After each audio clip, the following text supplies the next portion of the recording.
Everybody, welcome to Snow Talk. The short range is obviously the big headline, this front moving in. I'm going to let a lot of the videos that are on our app, there will be explaining the expectations and the impacts of this front for the upcoming period and the weekend and, of course, into Thanksgiving. And I'll get into more of the details the longer term. But just to kind of reiterate with this front moving in, there is a marginal risk for severe weather in our far western counties. This activity should weaken as it passes through, but I want to make sure everybody's clear that even though the thunderstorms will likely weaken on the reflectivity of the radar as they approach I-65 tonight, even as showers, they could still tap into those winds aloft and push them to the ground level, so we could still have gusts close to 45 or even 50 miles per hour as this wall of rain moves in tonight. So don't be alarmed if you hear the wind ramp up later tonight. That wouldn't surprise me to see that be the case. And then obviously the cold weather, 40-degree drop from this afternoon, 82 to 42 by tomorrow morning. It's pretty dramatic. All right, so let's look ahead at the snowboard, and I will say that I'm not impressed really with anything over the next 14 days. I am still going to keep the chance for the system toward the end of the month to maybe end as a bit of snow, but it's looking less and less impressive every time I examine it. The only reason why that I will keep it in there is something I'll show you here in just a second. But as we head into at least the first day of December, nothing significant showing up yet. Looking at the indices, now this is kind of hard to read. Tracking Rossby wave signals. This is great stuff.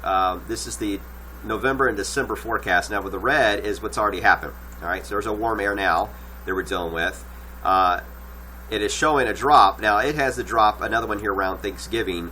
One of the ensembles has nailed the drop for it tonight. So they're kind of off. A couple of them didn't have it as significant. Some of them did. They all have the drop in Thanksgiving with that low moving in.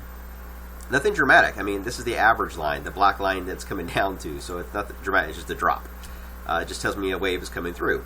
When you look at December, we see a potential for possibly another drop the first 10 days of December. And then the signals are all over the place, a constant up and down. They do agree as you head between the 17th and the 20th of December, something's coming our way. And we see some decent agreement again as we head into the Christmas week. Christmas and the New Year's, once again, still showing up. Although the signal's not as strong of a signal as it was before. But multiple waves still coming our way, even into December. When you look at precipitation, look at November, the system that's coming through now is more of a ripple of this, but I think that this is the one that was really picking up on. It's just delayed a bit, which means this one here, which is going to be closer to Thanksgiving, is going to be more like it right in here. So the signal is off a bit by a few days, but nothing dramatic. It is still picking up on potential maybe some snow here as we head into December. And again, Christmas week, it's still on the board. It's not off the board yet, which is good. When you look at the indices, though, I think this is more telling of what is happening with our pattern. The PNA is back and forth, positive, negative, and that just tells us the jet is constantly flipping around in the northwest part of the country, and we're seeing that. The NAO, look how negative it is. That usually is a code signal for us, only because it indicates a blocking signal, like the systems slow down, they become deeper systems. You get cold air masses that move in, they sit there for a while. You get warm spells, they can hang out for a while. It's just a slower blocking pattern when you get a strong signal like that, negative NAO. And the EPO, we need to get that back into negative territory. It's not at the moment, so that still is a signal that tells us the warm spells are going to keep trying to come at us. And what is interesting here is when you look at the 500 millibar chart going all the way out into early December, you do see why the NAO is negative. The Greenland block right in here. This means the cold air is getting sent down. These low pressures are having a chance to deepen once they get into the mid-Atlantic and the northeast part of the country. It still means the ridge is there to an extent for the west, but not to the point where, say, Seattle's out of the woods completely, because we're still getting troughiness systems coming into the Aleutian Islands in Alaska where we need a ridge to be, and we don't have it showing up still. So this strong jet coming in the Pacific is still hammering the northwest, and at times it'll come in toward Oregon and California, and then times it'll shift back into western Canada, and that'll waver back and forth. That's the PNA going back and forth.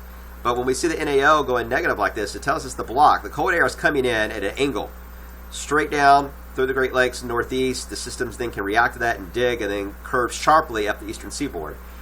This leaves out a lot of the plains from getting any action, but it will increase the potential for more storminess in the Great Lakes. Now, for us, this is actually a decent signal to see low pressures deepen to our east and southeast.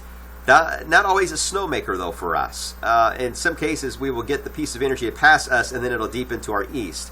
And that's what I fear may be the rule of the thumb, really, for a lot of these systems between now and early December. I think that's what's going to happen. But at least it's an interesting setup, because even with the PNA not being in our favor, we can still get wintry weather in our area. So I don't think the typical rules apply at all to this pattern, and they likely won't for the entire winter when it comes to this needs to be positive, this needs to be negative, this needs to be positive. I don't think those rules are going to play out by the book this time around. It just gives us an indication of what is happening in each little piece, and you got to put them all together and kind of figure out the puzzle that way. So don't give up, snow lovers. It's still fall, and we still have a lot to figure out with this winter. This winter is certainly the most challenging of the decade to figure out, so expect lots of changes still.